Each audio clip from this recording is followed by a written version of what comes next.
Hello everyone, hope all of you are doing well. In today's session, we are going to discuss a very interesting and important topic from MEG1 British poetry, that is the age of Chaucer and the Canterbury Tales. Now this topic in itself is very important from your examination point of view, so do watch the video till the end, and also if you find the video useful, do hit the like button so that we can reach a wider audience, and also do consider to join our social community pages, that is our Facebook page and our Facebook group, so that we can share instant notifications from the IGNO with you all. Now this topic in itself counts for a essay type question for 20 marks, so I have divided the entire lecture into 7 segments, and all these particular segments has to be involved in your answer when you attempt this question in this particular exam, that is term and examination. Alright, so the first topic that that's the first index that we're going to do is the general information about the age. Now the age of Chaucer starts from roughly 1340 to 1400. Now with this you understand that actually the age of Chaucer lays the foundation of the modern English period, which starts from the 15th century to present. Now let us discuss some of the interesting general information about the age. The age of Chaucer covers a period of glaring social contrasts and rapid political change. It was essentially an era of unrest and transition. It is characterized by a noticeable departure from medievalism to an era of rational inquiry and critical understanding. It marks the beginning of a new language and literature. Now, as I mentioned in the beginning, the main feature of the age of Chaucer is that it marks the end of medieval period. Okay, that means the change, the transition from medieval to modern, the modern period which starts from 15th century AD to present, is actually an era of transition. So that's why this particular age of Chaucer is so important in British poetry. Now let us see some of the silent features of the age of Chaucer. I'll discuss it one by one so that it becomes clear to you, and also a particular idea that I want all of you to have in your mind while covering this particular topic, that is age of Chaucer. You have to understand that the social political condition of a particular nation or a particular country influences the work of a particular author. Alright, so that is why it is also important to understand the background of the age of Chaucer and what are the particular points that has influenced him. Alright, so that is why silent features of the age of Chaucer is important. Now, as I've said, it marks the era of transition, the change from medieval to modern period. Alright, the next is the growth of nationalism.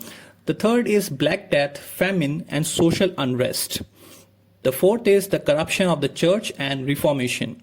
And the last one is the dawn of new learning. Now let us do one by one all of these 5 points in brief, because we are attempting a question of 20 marks and we need to be very discreet and very brief in order to attempt our answer. So let us first of all discuss the era of transition that marks the best silent feature of the age of Chaucer. Now Chaucer was born in a tumultuous period of social, religious and political change. The spirit and the romantic idealism was at its climax, but the change from medieval to modern was slow and imperceptible, yet England was characteristically medieval. The strange amalgam of love, war and religion reached perhaps its fullest development at this time. Literature changed from oral to written. Now this is very important, guys, because previously literature was mostly conveyed in an oral way, in a verbal way, but later on this particular period it was being documented. Alright, now focus was shifted from the text to reader. Reader was given more importance than writer. That is, the value of self-expression and originality was upgraded. English was established as literary language by adapting, translating and imitating Greek and Latin texts. Feudalism, chivalry and church were on their decline. So this is the particular era of transition and this is the social background that was going on at that particular time. Now this particular era was also marked by the growth of nationalism. That means the upsurge of national spirit. This age was remarkable for the growth of national spirit, that is nationalism. There was a striking awareness of unity of customs, temperaments and language. The East Midland speech became the language of capital and universities. French and English amalgamated to form standard English. Influence of the church was on the decline, that means on the wane, political, intellectual and spiritual influence had diminished. But in the reign of John, a clergy, legislation was working to nurture the growth of national consciousness. Another important feature of this particular era, that is the age of Chaucer, is Black Death, famine and social unrest, which tallies with an epoch of natural calamities. Okay, so natural calamities increased sufferings of common people. Black Death, that is the plague that reigned from 1348 to 49, followed by famine, wiped out one-third population of England. The age of social unrest and economic troubles, it followed, of course.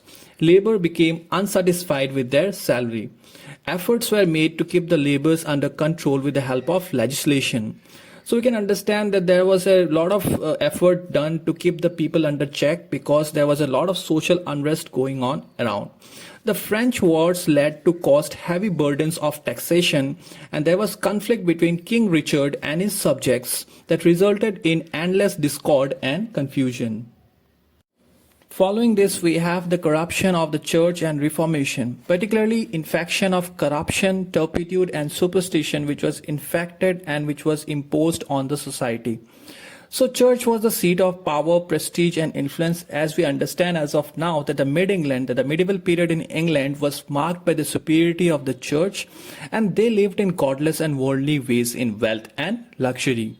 Clergy were ignorant and careless, and superstition became social evil. Now, this particular period was marked by a very important movement, that is the Lollard movement, which was the first important opposition to the Catholic ways of the church. Now, during this period and during this movement, several religious pamphlets were written and a complete English version of the Bible was seen. Now, religious reforms, if we talk about the religious reforms, we see that in this particular period, a lot of pilgrimages were common in this among the social people. And religious reforms opposed church on grounds of idleness and laxity. Now, the final silent feature that I want to discuss in this particular session of the particular age of Chaucer is the dawn of new learning. That is, spirit of new learning begins. In the age of Chaucer, we see that the medieval habits and the tradition were very much still in practice, and the study of literature of classical antiquity, alright, not only for art but also for moral ideas of ancient Greece and Rome were taken. Their works were influenced by humanism. The sense of beauty, the delight in life, the secular spirit comes into practice. People loves ancient Greek philosophers and their philosophy. During this age, England passed through journey of medievalism and come to the beginning of modern world. It was the world of medieval, also the world of coming Renaissance, excited by new ideas. Now, this session would be incomplete without discussing about the background of Geoffrey Chaucer. So let us know a little bit about Geoffrey Chaucer. Particularly, he is still considered as the father of English poetry, greatest English poet of the medieval ages. He was the first poet of national importance. He was an author, poet, philosopher, and alchemist. Chaucer also maintained an active career in the civil service as a bureaucrat, courtier, and diplomat. He traveled in places like Flanders, France, Spain, and Italy, where he observed various types of manners and fashions, which highly influenced him for his literary creations. Geoffrey Chaucer was born in London around 1343. The precise date and location of his birth remain unknown. He was the son of a wealthy London vintner. Now, vintner means wine merchant, and he was educated in St. Paul's Cathedral School and later at Inner Temple, where he studied law. In 1357, he became a courtier, diplomat and civil servant. And in 1368 to 78, he was sent to France, Genoa and Florence, where he was influenced by the works of authors like Dante, Boccaccio and Froissart. Now here the name Boccaccio is very important, because we know that Geoffrey Chaucer's famous work, the Canterbury Tales, is actually an adaptation of the work of Boccaccio. Now let us also see some of the famous Chaucer's works, that includes translation of Roman de la Rose, the Book of Duchess. And in middle period, that is up to 1387, the House of Fame, the Parliament of Flowers, the translation of Consolation of Philosophy, Troilus and Cressade, the Legend of Good Woman, the last period after 1387, and obviously the Canterbury Tales. Now, there is a unique feature of Chaucer's work that is entitled by the gift of storytelling and descriptive power, use of musical elements, personal touches, charming, humorous, and rarely philosophized. Okay, there is a softness in the narration, perennial interest in humanity, happy world as there is pain and perplexity, but no agony or rebellion. So the block one of MEG one paper, that is British poetry, starts with the Canterbury Tales, which has been written by Geoffrey Chaucer. Obviously, in the beginning, we have to understand about the general prologue of the Canterbury Tales. Before that, let us understand what does prologue means. Prologue is basically the starting part of a tale or a poetry or a particular piece written by a particular prominent poet or a eminent author. So it just sets the tone for the tale. Okay, so the discussion about the characters is being done in the prologue. The basic setup is made in the prologue. So let us just start with this and let us understand that what the Canterbury Tales deals with. So basically it is written by Geoffrey Chaucer. It is written in the English period, guys. So I think I have not told you that before.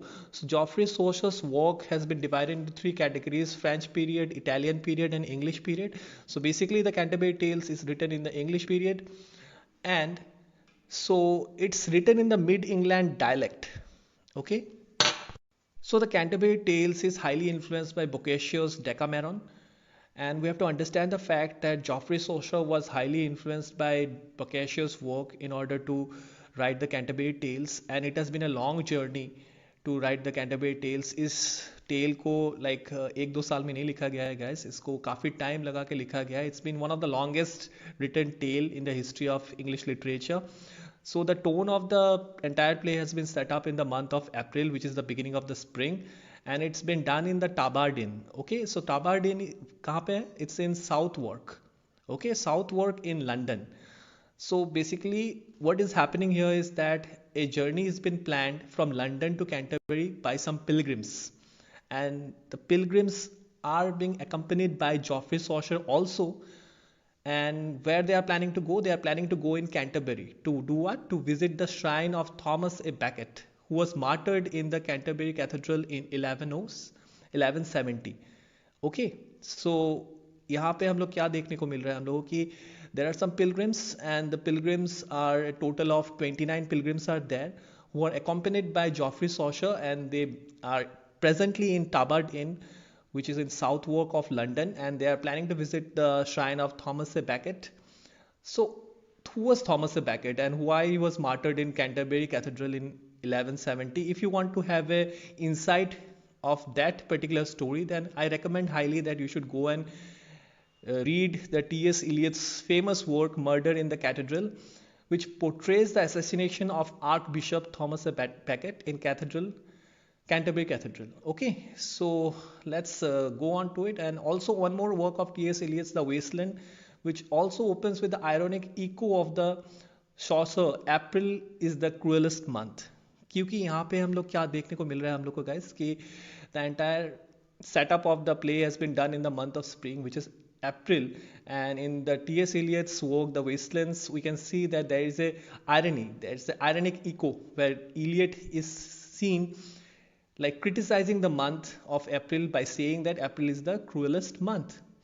So let's see that what are opening lines of the prologue of the Canterbury Tales says that when the April with his showers suit. So it's basically an ironic statement with which comes with Eliot's words, April is the cruelest month. So in the Tabardine, the already 23 pilgrims are sitting there and they're discussing about their journey from London to Canterbury, also accompanied by Geoffrey Chaucer, the author of this tale. And the host of the entire Tabard Inn was Harry Bailey. So कितने लोग हो जाते हैं guys? Pilgrims are 29 plus one, that is Chaucer, that makes it 30, and Harry Bailey. Okay. So what is being planned there, that in order to make the journey more interesting, they planned that every pilgrim is supposed to say two tales while going from London to Canterbury and two tales back when they come back from Canterbury to London. So altogether, if we see including Geoffrey Chaucer. 30 people are there, including 29 pilgrims, and two tales while ongoing journey and two tales returning journey. So that makes 30 into 4, 120 tales. So 120 tales were planned, and it was also said by Harry Bailey that the best tale will be given free meal at Tubbard Inn on return. So जो भी best tell बोलेगा, जो भी best कहानी बोलने वाला है, उसको रिवॉर्ड में क्या मिलने वाला है? He will be given a free meal in the Tabardin after coming back from the journey. Okay, after coming back from the journey, he will be rewarded. So eventually what happens is like only 24 tales are selected, and like out of the 24 tales, 22 tales are verse and 2 tales are prose. So the two prose tales are the Parson's Tales and the Melby Tales. So the first tale to be said was by the knight. The knight's tale was the first tale that was narrated, and also we need to remember that it was the longest tale to be said among the all. Okay, and the last one was the Parson's Tales. In this entire journey, Geoffrey Chaucer also narrated two tales of his own. They were namely the tale of Sir Thopas and the Melby Tales. Okay, तो Geoffrey Chaucer के कौन से दो tales थे guys? Tale of Sir Thopas and Melby Tales. Among other important tales, we have the Knight's Tales, obviously for good reasons, because that was the first and the longest tale that we need to discuss, and obviously we're going to discuss in today's session. Other than that, we have Wife of Baths, Parson's Tales, Melby's Tales, Pardoner's Tales, Physician's Tales, and the Nun Priest Tales. Nun's Priest Tale भी काफी ज़्यादा important है guys. So we need to also understand this clearly in our coming sessions. Okay. So what we can see here, since the tales are, there are a lot of tales, obviously there will be a lot of characters, a lot of characterization. In fact, John Dryden also made a comment on this Canterbury Tales by saying that here is God's plenty. For white by because of the characterization of Canterbury Tales by Geoffrey Chaucer. इतने सारे characters हैं यहाँ पे कि मतलब in other जो eminent writers है, poets है, उन्होंने भी इस बात को एक्नॉलेज किया है. इनफैक्ट जॉन ट्राइडन का ये जो कमेंट है कि here is God's plenties, that is quite prominent and we should actually remember that. Okay, so coming back to the Tabards Inn again, before starting the journey, let us again analyze how many people were basically there. Normally when you ask someone that the journey was done by how many pilgrims, they will tell you that it was 30 pilgrims, but actually वहाँ पे 29 pilgrims थे, including Geoffrey Chaucer. It was 30 pilgrims. Okay, so Geoffrey Chaucer को भी कुछ लोग count कर लेते हैं pilgrims में, so make it 30. But along with them, there was one more person, that was the host, Harry Bailey. Okay, who gave the idea of narrating the stories while the journey. Okay, to make the journey more interesting, and also one Canon's yeoman who joined the group later. So basically, if we see that 32 people were there who made the journey to Canterbury from London. Okay. So this is a little bit of highlight of the general prologue of the Canterbury Tales, where we understand the characters well, and also we try to understand here how the setup of the entire play was done. So we have already known that the knight was actually given the honor to start the narration of saying his tale first. So why it was done, guys? Because among all the pilgrims, the knight was the highest ranking. He was the highest ranking and the most honorable person among the 29 pilgrims. That's why the honor of saying first, of narrating the tale first, was given to the knight. Also to mention that he was very chivalrous. He has fought 100 years war, guys. And also he is very humble. He does not boast about his deeds.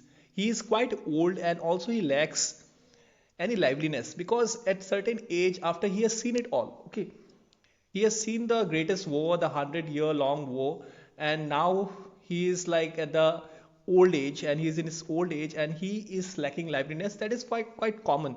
That's why he has chosen the pilgrimage. Okay, so he has given the honor to say first, to tell his tale first. Also, here we need to know that the knight was also accompanied by his son, the squire. Okay, so he was the son of the knight.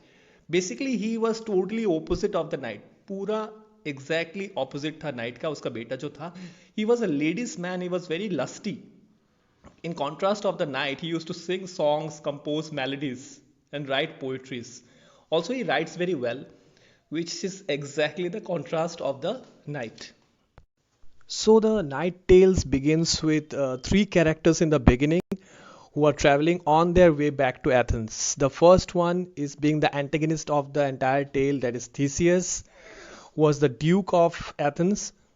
The second one was Emily, the sister-in-law of Theseus, and the third one was Hippolyta, the wife of Duke Theseus, was also the queen of Cynthia. So the Duke Theseus was returning after the invasion of Cynthia. क्या हुआ था guys कि after Cynthia को जीत लेने के बाद वहां की क्वीन जो है हिपोलिटा से थीसियस शादी कर लेता है. Okay, and Emily was Hippolyta's sister. So Duke Theseus, on his way back to Athens, he brought both Hippolyta and Emily with him. On his way back to Athens, Duke Theseus happens to notice some weeping women, जिनसे Duke Theseus को पता चलता है कि उनके husbands को क्रियन नाम का एक जो राजा था थीब्स का, he murdered their husbands and refused to give their dead bodies to do a proper burial. Okay, so the weeping woman requests Duke Theseus to fight with Creon and to bring back the dead bodies and to avenge them basically. So Duke Theseus murdered Creon in a battle and destroyed Creon's army. Okay, at the end of the war, what happens is like two knights who are also the main protagonists of this tale, the Palamon and Arcite, were injured and were found as prisoner of wars. So Duke Theseus क्या करते हैं, पैलामन और आर्साइट को अपने साथ Athens ले जाते हैं and imprisons them. Okay, the Duke takes Palamon and Arcite and imprisons them in Athens. Palamon and Arcite, who also happens to be cousins, one day what happens is like from the jail's window, Palamon notices a girl and immediately falls in love with her. Love in first sight, guys. Okay, देखते ही क्या होता है कि Palamon को उससे प्यार हो जाता है. And that girl was none other than Emily, the sister-in-law of Duke Theseus. But the biggest irony of the tale is that at the same time, Arcite also happens to see Emily and fall in love with her. So क्या होता है अभी? Obviously, in the future, there is an obvious reason for conflict between the two cousins for the lady. Okay? Eventually, Arcite was released by mutual friends' request to Duke Theseus, but on one condition that Arcite will never return to Athens. So क्या होता है, overall Arcite was banished from Athens. Okay, so after Arcite was released, Palamon जो होता है, who was still imprisoned in the jail of Athens, felt very jealous and also started to think that Arcite is very lucky that he was out of the prison. On the other hand Arcite को भी ऐसा लगता है कि क्योंकि पैलामन अभी भी Athens में ही है, एथेंस के जेल में है, तो he is more close to Emily compare to him, because उसको तो वहाँ से बैनिश कर दिया गया है, राइट. सो क्या होता है कि आर्साइड एथेंस से बाहर चला जाता है, काफ़ी टाइम बाहर ही रहता है, बट एट द एंड क्या होता है कि ही डिसाइड्स कि वो वापस एथेंस आएगा with a false name, with a pseudo name. Arcite एक फॉल्स नेम फिलोस्ट्रेट को लेके वापस एथेंस आ जाता है, and he became so unrecognizable कि उसको कोई पहचान ही नहीं पाता है. And he also happens to get a job in the court of duke Theseus. पहले उसको जॉब मिलता है as a man servant, and बाद में वो काफ़ी एक रिस्पेक्टेबल पोजीशन में पहुंच जाता है कोर्ट का, ड्यूक थीसियस का. On the other hand Palamon जो होता है, he manages to escape from the prison and decides to fight a duel with his cousin brother. क्योंकि उसे पता चल जाता है कि आर्साइड भी एथेंस में ही है, तो वो इवेंचुअली डिसाइड करता है कि he will fight for a duel against his own brother, okay, cousin brother. So king Theseus जो है, he happens to see the duel and decides to punish them both, but on the request of the ladies he comes to another alternative. Duke Theseus proposes a formal tournament after 1 year with each knight supported by 100 knights. Okay, so Duke Theseus जब देखता है कि दो जो knights है, so Palamon और Arcite दोनों ही knights होते हैं, the fallen knights, so वो दोनों एक लड़की के लिए लड़ रहे हैं, तो ही डिसाइड्स कि उनको एक चांस दिया जाए, उनको 1 साल का टाइम दिया जाए कि 1 साल में आप अपना फौज बनाइए, you prepare your army, and after 1 year you fight and then it will be decided कि who will be the winner. And जो भी winner होगा उस duel का, उस battle का, उसको ड्यूक थीसियस अपनी सिस्टर इन लॉ गिफ्ट कर देगा. I mean like he will accept the proposal. Fine. So they waited for 1 year. उन्होंने 1 साल तक वेट किया, अपना 100 जो नाइट से उनको गैदर किया. And on the evening before battle, Palamon जो होता है he prays to Venus. So Venus happens to be the god of love. Okay, Arcite क्या करता है, on the other hand he prays to Mars who happens to be the god of war, and Emily also prays to Diana who was the god of chastity. Okay, chastity means actually purity है. Fine. So ये point जो है it's very vital from the tale point of view, because the climax of the tale is actually can be related to the prayers of the respective gods. क्योंकि क्या होता है, आर्साइड pray करता है Mars को, God of war, and eventually what happens after the battle, आर्साइड wins the battle. Okay, वो जो होता है वो बैटल को जीत लेता है. But since Palamon जो होता है he prays to Venus, god of love, so he was also not disappointed by the god of love, Venus. क्या होता है कि after winning the battle, Arcite dies from falling from the horse and he dies. Okay, so at the end what happens is like Arcite when he was dying, he tells Emily to marry Palamon because he is more eligible for her. So Emily भी जो prayer करती है Diana से कि उसको वो बंदा मिले जो truly and very sincerely उससे प्यार करता हो, that is also been granted by the god of chastity, that is Diana. And Palamon is finally with his lady love, that is Emily. And that is the end of the entire tale of knights. यहाँ पे जो beginning में protagonist होते हैं Palamon, eventually he turns out some sort of antagonist. Okay, so you can say that the end of the story we can actually conclude by saying that the hero of the entire story was Palamon. Fine. Now talking about the first question that came in June 2019 term and examination of British poetry, it was directly picked up from the Knight's Tale of Canterbury Tales. So it goes something like this, that his horse were God, but he was not gay. Of Fustain he wore a gibbon, at Bistmod with his habergeon, for he was late come from his voyage, and went for a Doon his pilgrimage. Now, guys, I know that what's coming to your mind next, that most of the words in this paragraph is really not very clear and it's not understandable, because I told you at the beginning of the video that the entire Canterbury Tales has been written in mid-England dialect. So जो middle English है, it's quite different from the modern English, and you are not familiar with most of the words. But again, if we read the entire paragraph very nicely, then we can actually understand that there are some relatable words which connects the dots to Canterbury Tales. So those who have watched my previous videos on British poetry, they are very familiar with the fact that I have actually pointed out what is the right direction to attempt the RTCs, that is reference to context questions of British poetry. It is to divide the entire answer into 3 different parts. The first one is reference, then context, and then comment. Okay, so the first question that arises is how to understand that a particular paragraph has been picked up from a particular piece. Say for example this one that has been picked up from the Canterbury Tales, इसको prologue से, general prologue से लिया गया है या किसी particular tale से लिया गया है. How to understand that?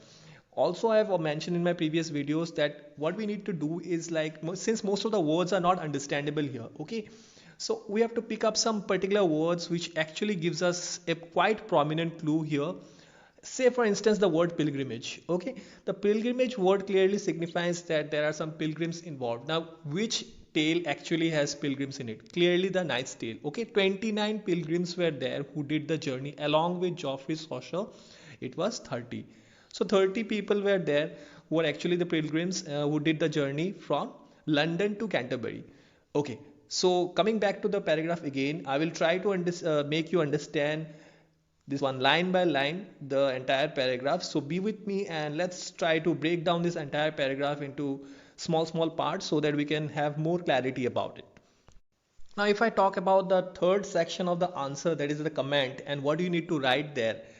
In simple words, it will just be that he rode a fine quality horse. Who was riding a fine quality horse? The knight. Okay, the knight in his good old days he rode a very fine quality horse because he was a knight, of course, but he didn't wear flashy clothes. Okay, so we know what's the job of a knight. It's to protect his kingdom. It's also to protect the entire the nation. So his job is not to show off, or his job is just to protect and to serve his king. Okay, so he wore a very simple cotton shirt that had stains all over it from the chain mail he had worn in the war. He had worn just before starting out on the pilgrimage to Canterbury. So what happens before the pilgrimage happened, the king's knight जो है वो already एक जंग लड़ के आ चुका है. Also I have said in the beginning that he has fought a hundred years long war. Okay, so he has fought actually many battles, and he is actually a very elite class of knight, and he is actually better than most of them. Even though he is so successful, and despite his huge success and his noble lineage, he was very practical, self disciplined, and very humble. Okay, so comment में we will all summarize these things in very simple words. अगर मैं बोलना चाहूँ कि यहाँ पे क्या बोला गया है, उसका वो जो आता है to attend the pilgrimage. So he was actually marked with very dirty clothes. Okay, he was like very simple, and it was like not very flashy. ऐसा लग नहीं रहा था कि he is a very like a very a big prominent person by going by the dress that he was wearing. Let's go there and find and decode some small words that are given here, which are of like obviously Middle English. Like the second line, if you read it, if the first line we go that his horse were good but he was not gay, it meant that he rode fine quality horse. Okay, the second line says that of fustian he weared a gippon. So what is the meaning of fustian, guys? Fustian is nothing but a thick, hard wearing toiled cloth with a sharp neck. Okay, usually dyed in dark clothes. Fine, जो night का usual dress होता है वही dress है. And गिपन, गिपन का मतलब होता है ए शॉर्ट कैसक. वो शॉर्ट कैसक का मतलब क्या है? A full length garment worn by certain Christian clergy members of church choirs. Okay, अगर आप चर्च गए हैं या इवन फोटोज में देखा है तो आपने देखा होगा कि जो क्लर्जी होते हैं या जो प्रिस्ट होते हैं वो लोग एक लंबा गारमेंट की तरह कपड़े पहनते हैं. तो उसी की तरह एक शॉर्ट गारमेंट पहन रखा था नाइट ने. तो उसी के बारे में, उसके ड्रेस के बारे में डिस्क्राइब किया गया है in the second line. In the first line उसके घोड़े के बारे में बताया गया है. Okay, let's come to the third line. At bismotered with his habergeon. So bismotered का मतलब क्या है? सॉइल्ड, मतलब उसके कपड़ों में मिट्टी लगा हुआ था. Okay, with his habergeon. So habergeon क्या है? A sleeveless coat of mail और स्केल आर्मर. सो बहुत सारे लेयर्स ऑफ क्लोथ्स पहन के वो लोग जंग जाते हैं एक्चुअली द नाइट्स. सो वो जो शॉर्ट कैसक है जिसके बारे में सेकेंड लाइन में बताया गया है, उसके ऊपर उसने क्या पहन रखा है? A sleeveless coat of scale और scale armour. Okay okay, then coming to the fourth and fifth line, if we see that it is clearly signifying his arrival for the pilgrimage, to join, how he joined the pilgrims. So as I have pointed out, three parts of the answers has to be written.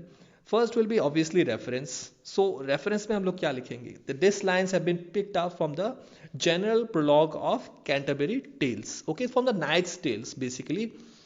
So Knight's Tale में actually Knight's Tale से इसको pick नहीं किया गया है, इसको general prologue से pick किया गया है, जहाँ पे हम लोग को क्या पता चलता है about the characters.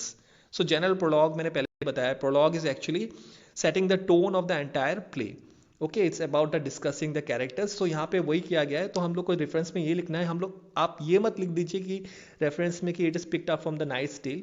It's not picked up from the knight's tale guys, it is the from the general prologue of Canterbury tales. Okay, in the context part, context में इन सब लाइन्स को किस कॉन्टेक्स्ट में बोला गया है? Okay, so here what can we expect? We can like be little bit of creative and like share some light on the fact that his physical appearance was actually described here. Fine. And comment के बारे में मैं already बोल चुका हूँ. सो ये जो मैं अभी समराइज कर रहा हूँ या बोल रहा हूँ उसको ऑलरेडी आप वीडियो में देख पा रहे होगे कि रेफरेंस, कॉन्टेक्स्ट और कमेंट को कैसे लिखना है. So this is all about it. And एक स्टूडेंट ने मुझे ऐसा भी पूछा था that what should be the length of RTC. Okay, that is based on the marks. Fine. If we like point it out in different categories, it is obviously very easy to score more marks in RTCs. That's why I always recommend my students to go for 3 categories of answer. That means split out your answer in three parts like reference, context and comment when you try to attempt for RTCs. Okay, so this is the basic summary of this question. Also, we'll be discussing in the next video about the December 2019 term and examination, जहाँ पे अभी कौन सा question पूछा गया है, वहाँ पे भी प्रोलॉग से ही एक लाइन को उठाया गया है. So this is all about the video, guys. This is all about the Canterbury Tales and the general prologue and the Knight's Tales and the question that came in June 2019 term and examination. Okay, so thanks a lot for watching the video till the end, and I really hope that आप सबकी तैयारी ठीक तरीके से चल रही है. Please don't be very selective in case of British poetry. Try to read more so that you have more clarity and more understanding. And as usual, God bless you and thank you all.